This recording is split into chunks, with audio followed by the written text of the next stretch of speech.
Hey girl, today on the podcast, we are talking all things enoughness and how you can conquer the never enough trap. Sis, you are more than enough. You are doing enough. You are right where you need to be along your path. You are worthy.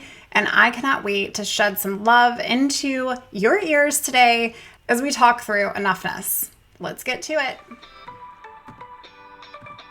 Hey girl, welcome to the Her Best Self podcast. I'm Lindsay Nickel, former competitive figure skater and perfectionist, turned God-led imperfect boy mom and digital CEO. If you find yourself constantly thinking about food and wondering if you'll wake up one day free from the obsessive thoughts and behaviors controlling your life, then I've created this podcast for you because I know exactly what it's like to be a downright hot mess trapped in a destructive cycle of disordered eating. I finally found freedom, and you can too, girlfriend. So if you're ready to heal your relationship with food and body and break the chains of control and show up in your best health, then grab your favorite Tarjay journal and let's get to it so you can start living your best life as your best self. Hey sis, welcome back to the podcast. Am I on one right now or what? I legit just got off a client call and I was talking to my client about what she feels is not working in her life right now. She said, I just have this constant nagging feeling that I'm not doing enough. I'm not enough. I'm not productive enough.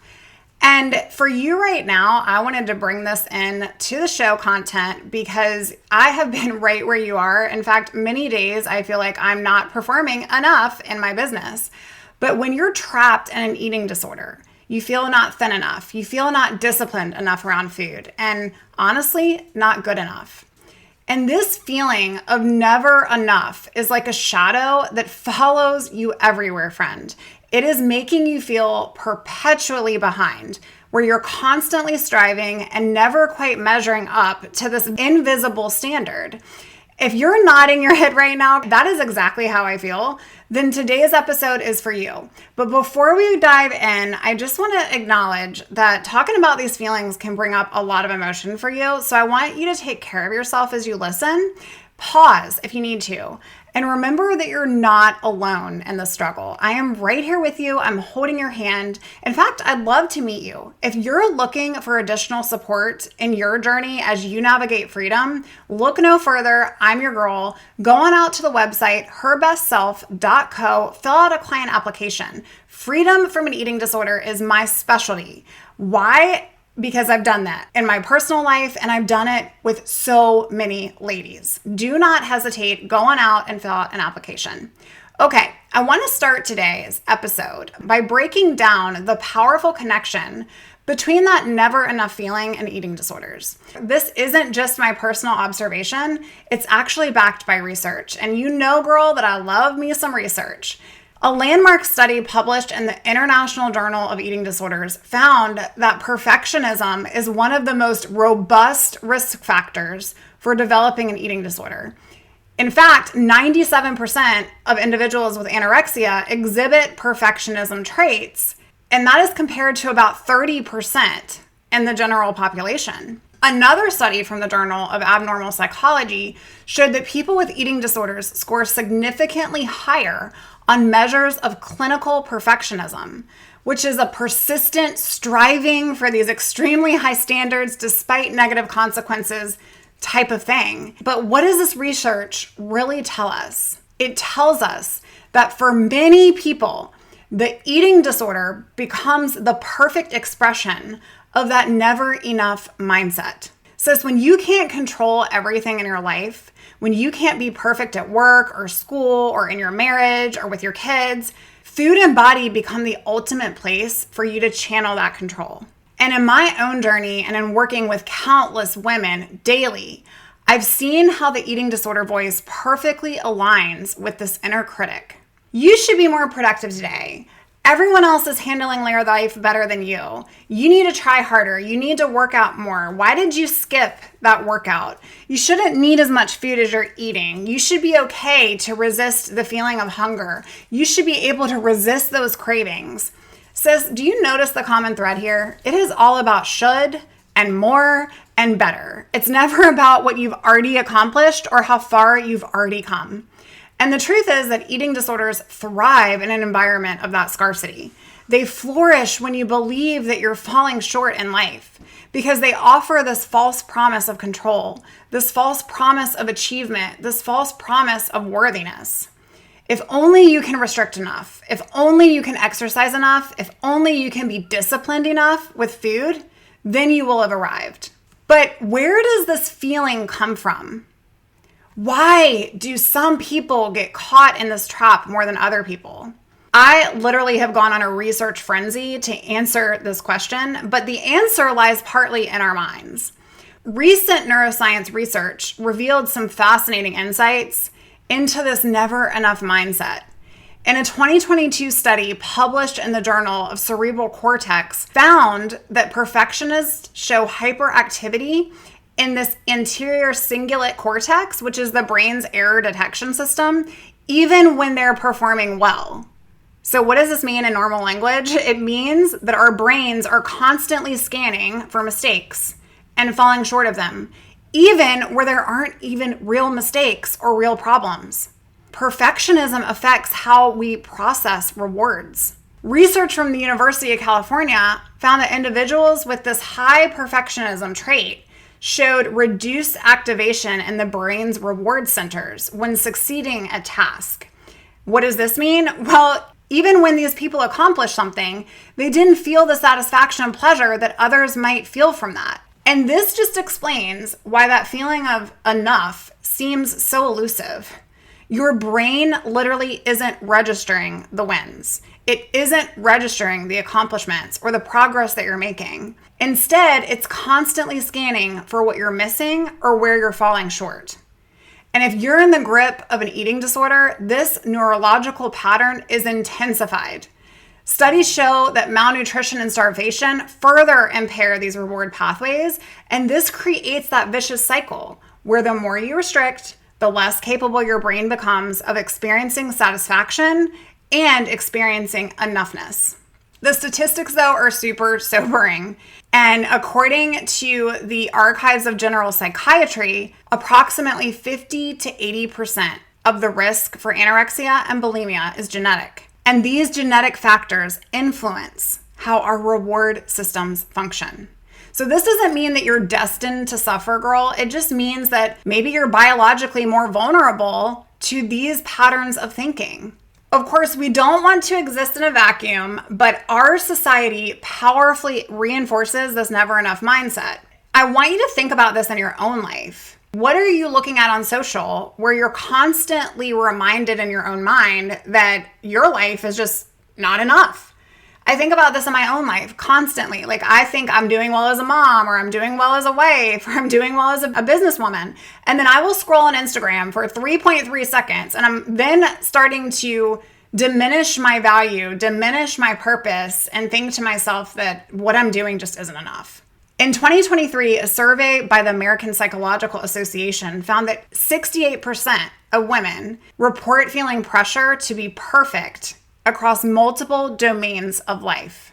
And this is compared to 51% of men. This has been steadily increasing over time. And again, the rise of social media creates this constant comparison and evaluation. Speaking of social media, I know I've talked a little bit about it on the show in previous episodes, but the Journal of Body Image found that just 30 minutes of social media use per day was associated with an increased body dissatisfaction and a drive for thinness. Like, we're not just out there comparing ourselves at how we should decorate our homes for spring and Christmas. Researchers actually found that we're not just looking at achievements of others and experiences of others and comparing our lives to that. We're comparing our bodies, and we're comparing everything we touch that's inside of our bubble. And if you're struggling with an eating disorder, this pressure is magnified. It's this comparison culture that creates this perfect storm where you're constantly exposed to curated highlights of other people's lives, which is really just an illusion that everyone else is doing more, achieving more, and is further along and handling life better than you are. But here is the newsflash. You're good enough today. You were enough yesterday, and you will be enough tomorrow also. And this never enough mindset doesn't just contribute to eating disorders, it is actually a sabotage if you're trying to recover from an eating disorder as well. Think about it. If you approach recovery with the same perfectionist mindset that contributed to your eating disorder, then you're setting yourself up for frustration and actually a potential relapse. Perfectionism is one of the strongest predictors of relapse in eating disorder recovery. Why is this? Well, because recovery isn't perfect. It involves messiness, it involves setbacks, and a whole lot of grace, a whole lot of self-compassion.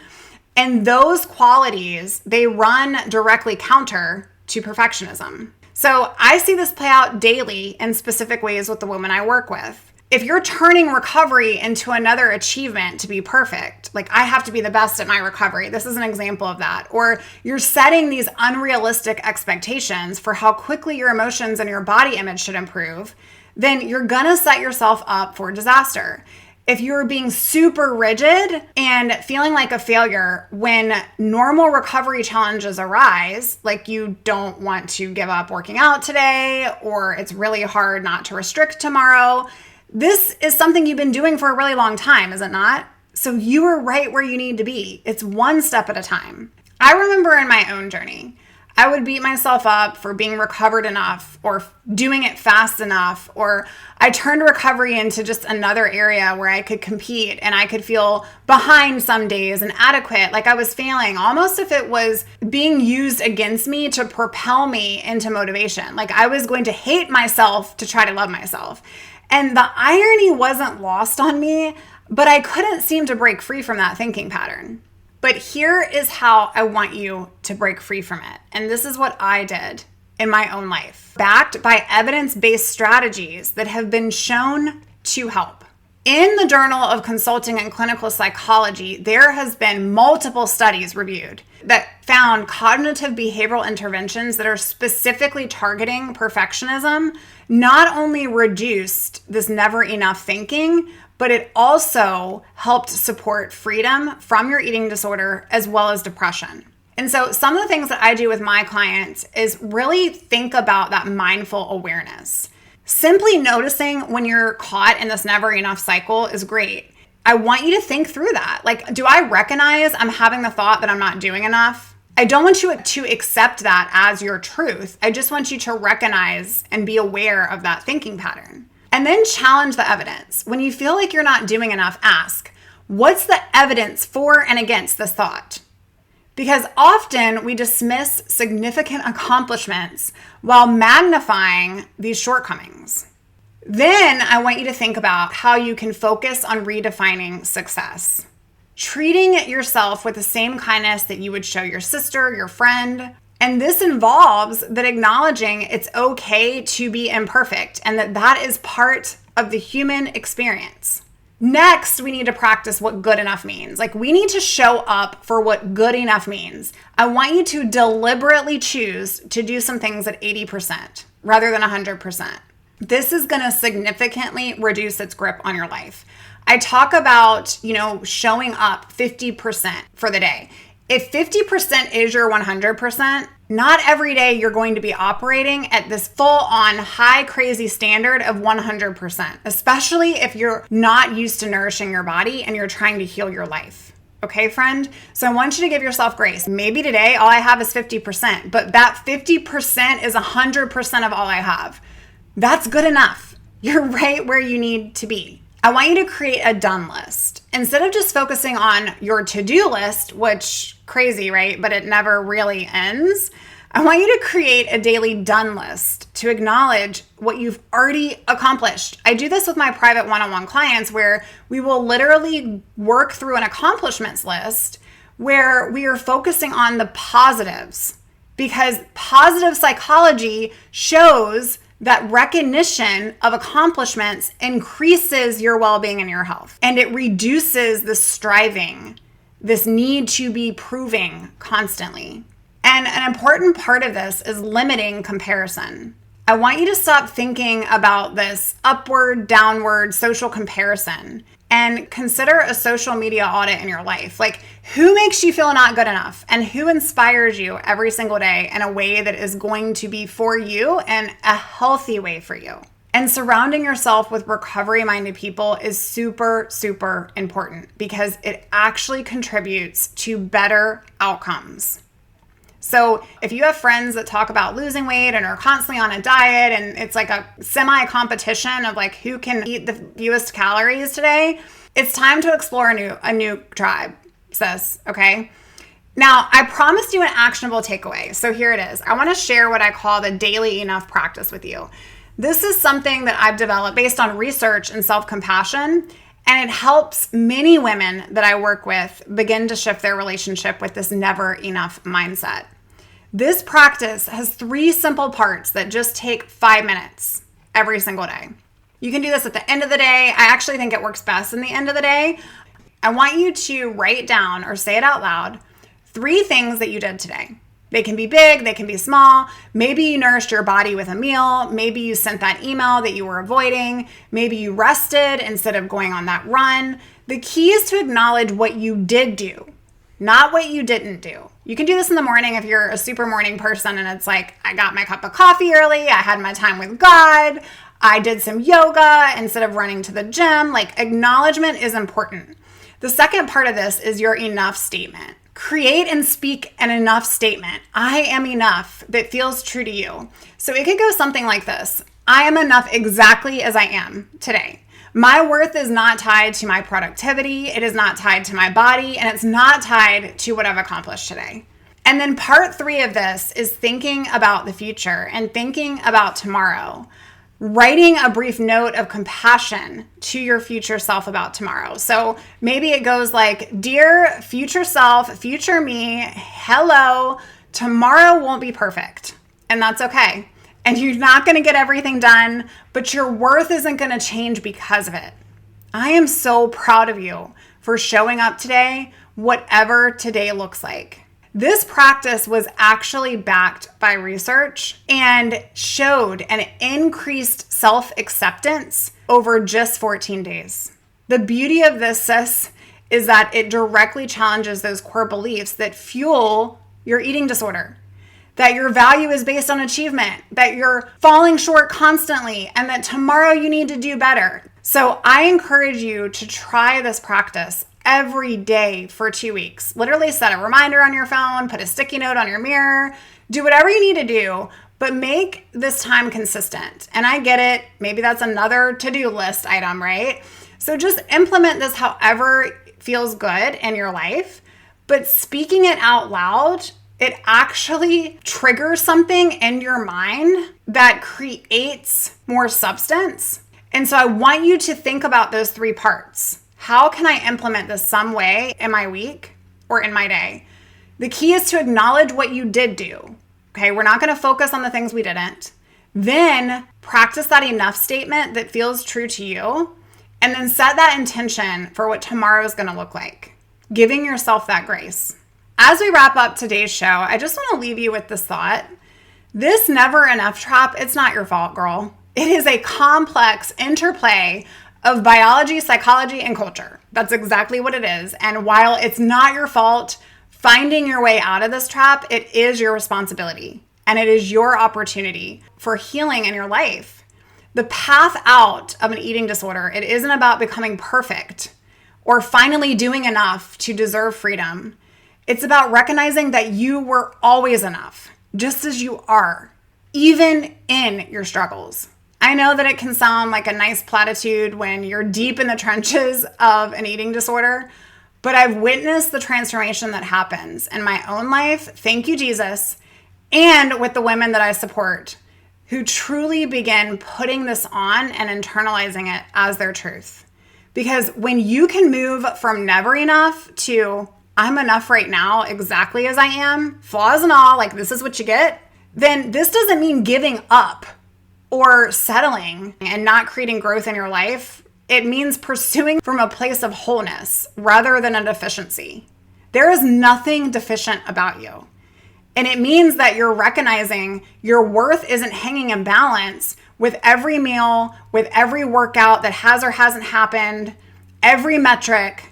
So sis, I would love to hear from you, and you can connect with me on Instagram. I'm out there at the Lindsay Nickel. I'm not out there as often because I feel like this is the place that I want you to come and hear me. This is a place that I want to invest in you and be a part of your life, is right here on this podcast. You can also go out to our private Facebook community at herbestselfsociety.com. And if you're looking for more personalized support in your journey, you can work with me directly at herbestself.co. Remember this, girl, you're not behind, you're not failing, you're exactly where you need to be on your unique journey, and you've always been enough. Until next time, take care of you, girl. Bye for now. Oh, friend, thank you so much for letting me share what was on my heart today. My hope for this podcast is to help more women find freedom from food and body. If this has empowered or blessed you, let me know. I'd be honored for your rating and review of my show, and I'd love to connect with you in my private Facebook community. You really can move from perfection to purpose. Let's break the chains together. I'll help navigate the way. Until next time, bye for now, girl.